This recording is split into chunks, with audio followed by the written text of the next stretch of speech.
Hello friends, welcome to Dhiya recipes. இன்றைக்கி நம்ம சேனலில் புடலங்க கூட்டு எப்படி செய்கிறதுன்னு பார்க்கலாம். நம்ம சேனலை இப்போ தான் பார்க்குறீங்கன்னா மறக்காமல் சப்ஸ்கிரைப் பண்ணிவிட்டு வீடியோவை ஃபுல்லாக பாருங்கள்.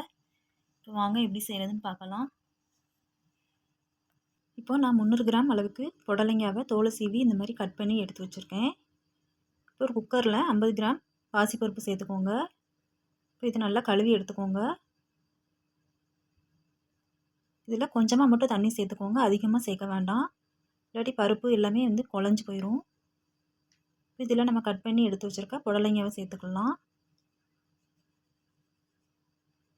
இது கூடவே 1/4 ஸ்பூன் போல் மஞ்சள் தூள் சேர்த்துக்கோங்க. குக்கரை க்ளோஸ் பண்ணி ஒரு விசில் மட்டும் வச்சுக்கலாம்.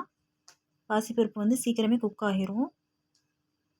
இப்போ இதுக்கு ஒரு சில பொருட்களை நம்ம வறுத்து அரைக்கணும். அதுக்கு 1/4 ஸ்பூன் மிளகு, 1/2 ஸ்பூன் சீரகம், 1/2 ஸ்பூன் உளுந்து, 2 காஞ்ச மிளகாய், ஒரே ஒரு வெள்ளை பூண்டை தோலோடு சேர்த்து நல்லா வறுத்துக்கலாம். இதை ஒரு பேனில் சேர்த்து நல்லா ட்ரை ரோஸ்ட் பண்ணிக்கோங்க. இது கூட்டுக்கு நல்ல ஒரு ஃப்ளேவர் கொடுக்கும்.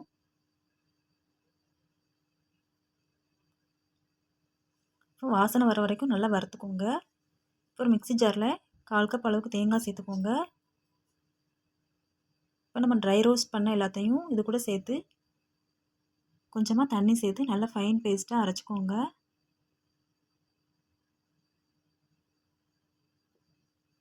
இந்த மாதிரி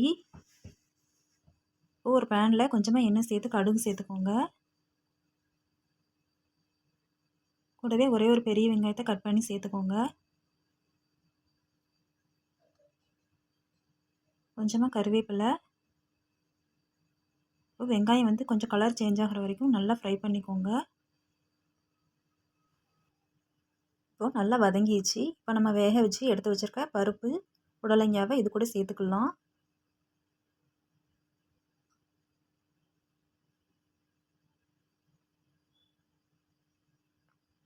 இப்போ இதை லைட்டாக வதக்கி விட்டுக்கோங்க, பச்சை வாசனை போக.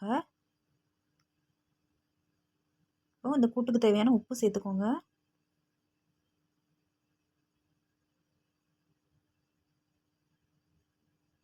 இப்போ நம்ம அரைச்சி வச்சுருக்க தேங்காய் பேஸ்ட்டை இதோட சேர்த்துக்கலாம்.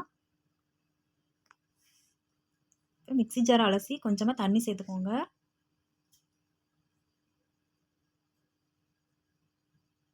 இதை நல்லா மிக்ஸ் பண்ணிவிட்டு 2 நிமிஷத்துக்கு நல்லா கொதிக்க விடுங்க.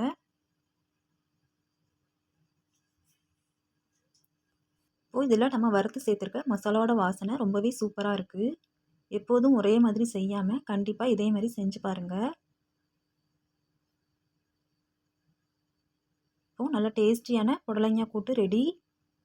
இது ரசம் சாதம், காரக்குழம்பு எல்லாத்துக்குமே அல்டிமேட்டாக இருக்கும். சும்மாவே சாதத்தோடு போட்டு பிசைஞ்சு சாப்பிட்லாம். கண்டிப்பாக இதே மாதிரி செஞ்சு பாருங்கள். செஞ்சு பார்த்துட்டு எப்படி இருந்துச்சுன்னு கமெண்ட்டில் சொல்லுங்கள். இந்த ரெசிபி உங்களுக்கு பிடிச்சிருந்துச்சுன்னா லைக் பண்ணுங்கள். நம்ம சேனலை சப்ஸ்கிரைப் பண்ணிக்கோங்க.